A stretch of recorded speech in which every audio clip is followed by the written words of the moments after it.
Congressman. Good to have you with us, sir. Thank you. Hey, you are a great American. Sorry for the technical hiccup. That's all right. God bless. All right. So, what do you make of this Hunter Biden plea deal falling apart yesterday and the judge doing her job of asking some questions and realizing that it looked like the Justice Department and Hunter Biden's team were trying to pull a fast one on the judicial system? No, there's no doubt about it, Vince. And I think, listen, as I said many times, I'm not out to get the Bidens, and I don't, that German word for people that take joy in others' misery, I'm not out for that. But we've got to pursue justice. And when you have someone that has not paid their fair share of taxes, not at all, right, on $8.5 million of income, and they're going to walk away with probation, that is clearly a sweetheart deal of really a prince of power. And it abhorred me, and I don't give a rat's nuggets whether it's a Republican or a Democrat. We have to have justice has to be blind. It wasn't in this case, and it just might end up being so. At the end of the day, so I think it was a very good thing. Right, but yesterday they were trying to slam through a plea deal that was going to give Hunter Biden blanket immunity from any prosecution on any of his family's business dealings going forward.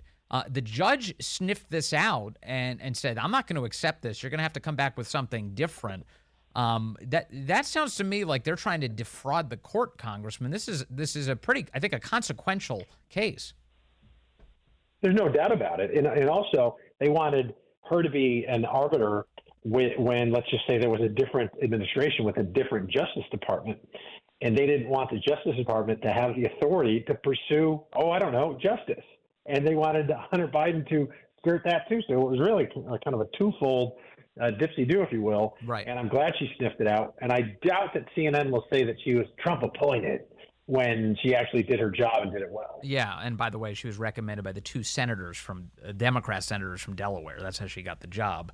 Exactly. So there's a reason, I believe, that the Justice Department wants to keep on insisting that this case continues to be open into Hunter Biden, that the investigation is open. And that's to prevent you, Congressman Pat Fallan, and your colleagues on the Oversight Committee and some of these other committees in Congress from getting access to this information. It looks to me like the Justice Department is trying to obstruct your efforts to be transparent with the public. Well, they've been doing that at every turn. I mean, just to take case in point, it's like the suspicious activity reports, which are generated by a financial institution when they think there might be fraud, money laundering, et cetera. Congress has always had access to those, and we call them SARS, is the acronym, until there were 170 of them generated because of Biden family activity, and suddenly the Treasury didn't want us to give us access to those, and they finally did, only when we had the majority and only when we had the subpoena power that came with that majority. That's one of several examples. Yeah, and so they keep getting in your way. Do you think an impeachment inquiry would give you the additional powers necessary to get to the bottom of all of this? I think it's very important that we do open an impeachment inquiry because, if we look at this in historical context, because many people say to me, Pat, you think everything's ever going to come in this and we move on? And I say to them, well, Watergate, the break-in happened in the middle of 1972, and Nixon didn't resign until August of 74, so it was almost 2.5 years. We've been at this for 6 months, and we have found way more.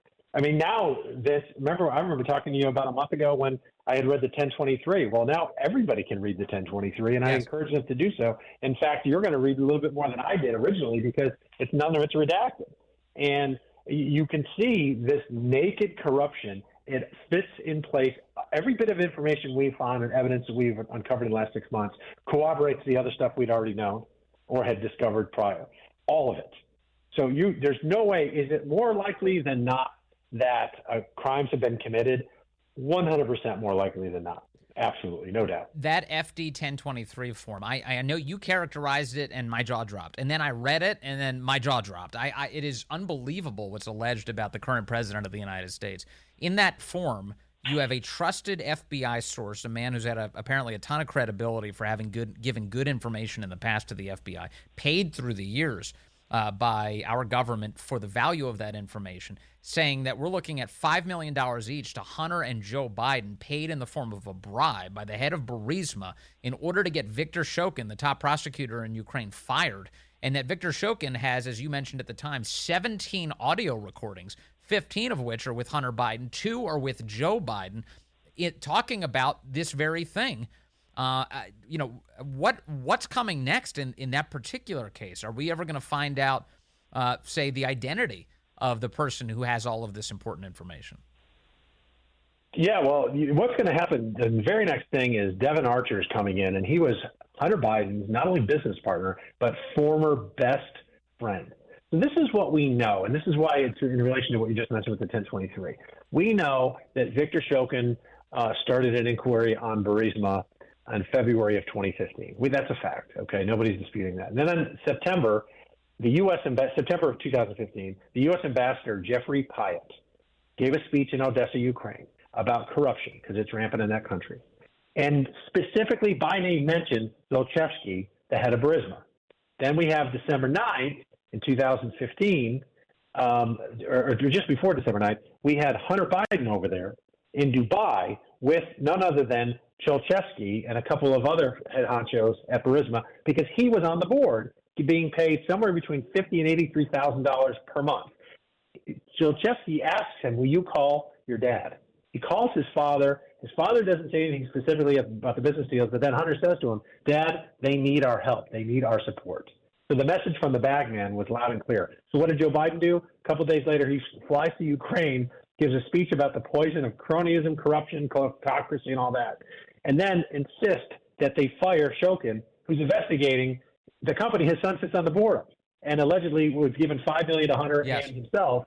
And then in March, he gets fired, and they withheld $1 billion worth of aid, and then they released the aid. To this day, Vince, Burisma has never been investigated again. And Shokin was doing his job vis-a-vis Zlochevsky because he sees 4 of his homes, 2 plots of land, a Rolls Royce, and then they called the dogs off. You tell me why. Right, and there is audio of Joe Biden, phone call audio of Joe Biden speaking to the old president of Ukraine, Poroshenko, and Poroshenko saying, Victor Shokin's not guilty of anything. He's not even accused of being guilty of anything, but you asked us to fire him, and we fired him. So that seems like a big deal, and all of that evidence exists. So Devin Archer, Hunter Biden's business partner, is coming to speak to you and your committee, the Oversight Committee, on Monday. It is reported that he's expected to share at least 24 occasions that Joe Biden called into some of these meetings with Hunter Biden and his foreign business partners.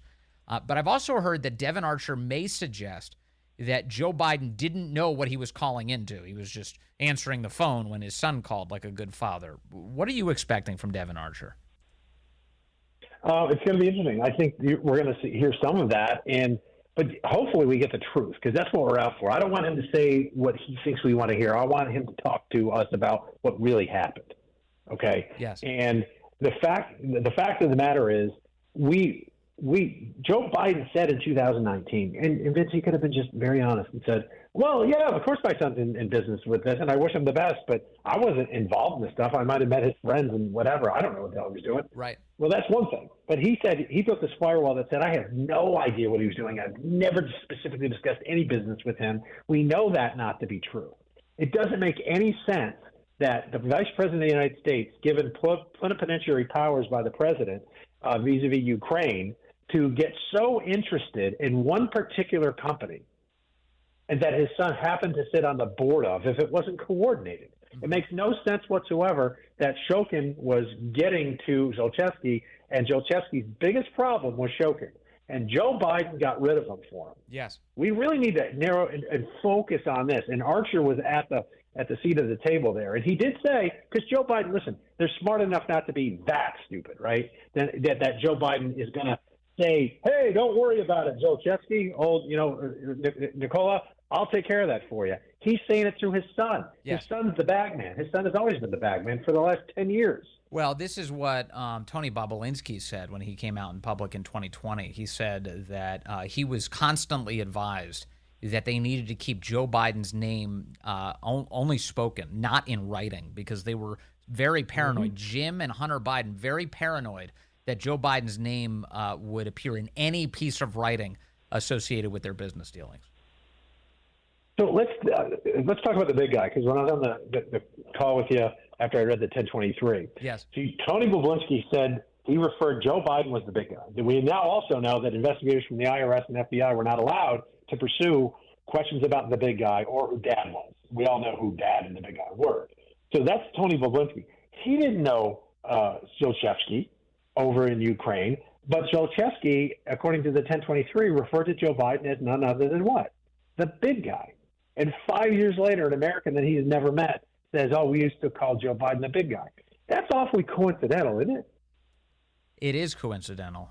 Well, it's not a coincidence, actually. But your point's well taken. Everyone seems to know who the big guy is. And then Tony Bobulinski, of course, said 1,000% that is Joe Biden that we're talking about.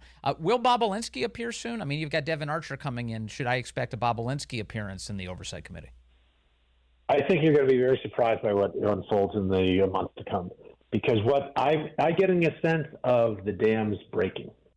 Because once you have one whistleblower and then you have three and then you have five, you're going to get more. And once more of these former business associates come forward and just all we're asking, just tell us the truth. Yep. And when you're under oath, you better damn well do it because then you're in hot water if you don't. And I was struck by my questioning of Ziegler, one of the IRS agents that was a whistleblower, when I asked him about when Hunter Biden shut down one of his shell companies in D.C., and they moved their files to a storage unit in Northern Virginia. And then they asked for, they were preparing a search warrant to go in and raid that storage unit. And they got permission. And then Leslie Wolf, an assistant U.S. attorney, called none other than Hunter Biden's lawyers and tipped them off that raid was coming. Right. What, are you kidding me? And I asked them both, Shapley and Ziegler, and for Ziegler, he said that was his red line where that brought him to that committee that day. He said, at that point, I knew that I had to blow the whistle because something was terribly wrong. They'd never seen that before. And then Shapley being ordered not to initiate contact with Hunter Biden, even though he wanted to talk to him. He was allowed to sit outside of his house, but he couldn't approach him. Now, why can't you approach a subject of an inquiry? That's ridiculous. Yeah. Neither of them had ever seen that, and they're collected 27 years.